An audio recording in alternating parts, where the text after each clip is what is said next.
How's it going, guys? Welcome back to another video on the Here's the Crack YouTube channel. This video in particular is something new that we are doing.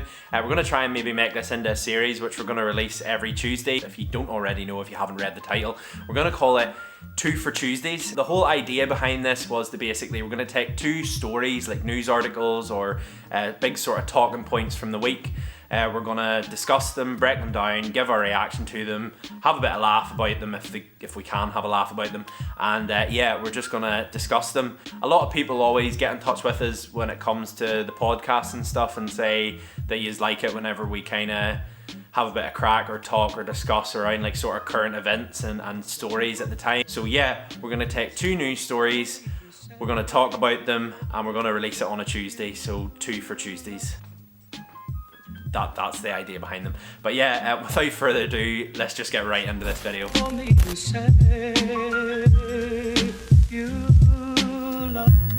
So obviously the first major news story of this week, listen, if you've been living under a rock, you won't know what I'm talking about, but everybody's talking about it, is the whole Meghan Markle interview with her husband Harry on Oprah.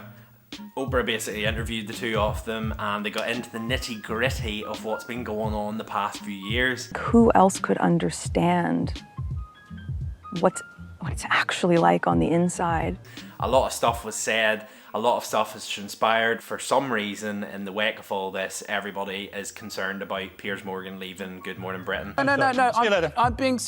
Sorry, can't do This is this. absolutely diabolical behaviour. My theory is there was 2 episodes of Good Morning Britain, so there was the one after the show was on, and then there was the day after where he walked off. So basically the day after the show he was saying really controversial things and he was like, she's lying and she's a disgrace and blah blah blah. So then I think what's happened is ITV have flipping like, look, we're gonna have to let you go, like obviously just taking it a bit far this time, and they're just like, let him go, but like we'll let you like walk off and create this whole scenario. You've seen how much abuse Piers Morgan's got, like there's no way he's gonna storm off the show because of that. I just think there's more behind it and it's more scripted just to let him sort of give him his dignity, I suppose, rather than him getting sacked. Basically it sounds like she's left him on read and he's offended by this, and so he's out for blood. And I understand that you don't like Meghan Markle. You've made it so clear a number of times on this programme. Controversy isn't something new for Piers Morgan.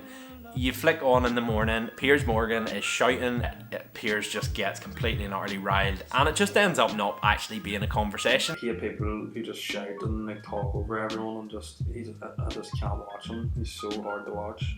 Whether it's about racism or about really important topics, it just ends up being a shouting match, and he just ends up like ranting over the top of everybody. So to be honest with you, I don't think that's good TV. Now people are saying she's lying because like, oh, how could you be depressed and living in a castle? People want everyone to be open about their mental health, but when someone's actually open about their mental health in the public eye, they're being called liars just because of a good bit of money.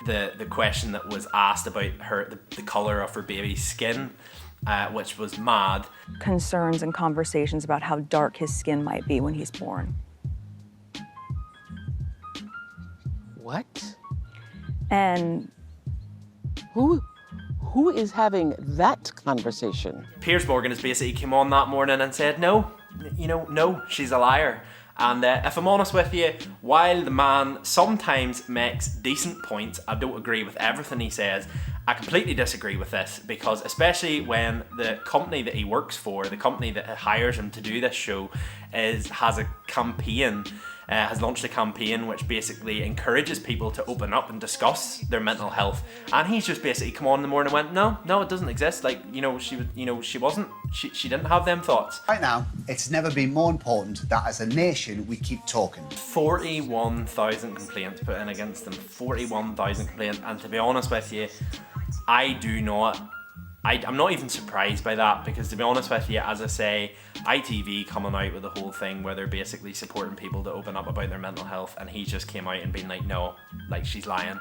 And to be honest with you, that can have a negative effect on people who are struggling with their mental health and are in that dark place where people can think like that, just no, she's lying.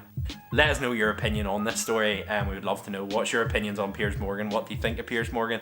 Do you think speaking his mind was the right thing to do on national television? Let us know what you think about this, and I'm sure we'll probably pick up on this in another few weeks. So the second big thing in the news that we're going to talk about is the Tommy Fury and Jake Paul saga. So basically, Jake Paul has been calling out anybody and everybody looking fights. He's called out McGregor. $50 million cash, proof of funds, the biggest fight offer you've ever been offered, but you're scared to fight me, Connor. You're ducking me because you don't want to lose to a fucking YouTuber. Tommy Fury is Tyson Fury's little brother. He was in Love Island as well. He's fought 5 people, like proper boxers, like, and he's knocked out 4 of them. I see somebody's having a little bit of something to say. Mr. Jake Paul, I don't need anybody to do my dirty work. I'm calling you out myself right now. You can fight me anytime, any place, anywhere. All you've got to do is get in touch. And in classic Jake Paul fashion, he's responded and been a wee dickhead about it. Oh my God, crikey, this is my big moment. Tyson, big brother Tyson, Jake Paul has responded to your tweet. He has called me out. Yeah, I say you fucking knocked that prick out. He was saying how Tommy Fury's living in his brother's shadow, and you're like, Logan Paul? Jake Paul?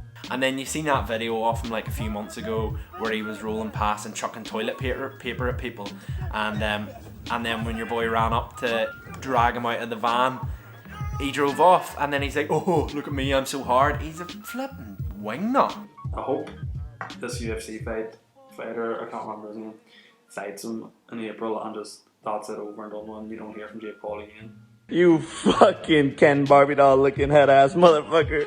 So that's the end of the 2 for Tuesday. We hope you enjoyed this. We're gonna maybe run this series for another wee while and see how it goes. We kind of like the idea of getting a conversation going, so we'd love to hear your opinions. We'd love to hear your thoughts. So if you do want to put in a comment below or send us a DM or something, if you have any news articles or news stories that you think it would be worth us reacting to, let us know, send us a DM, and we'll look into it. But yeah, we're going to run this for another wee while and see how it goes. 2 for Tuesdays. If you like the idea, give this video a thumbs up, and yeah, subscribe for more. Thanks for watching. It's not for me to say.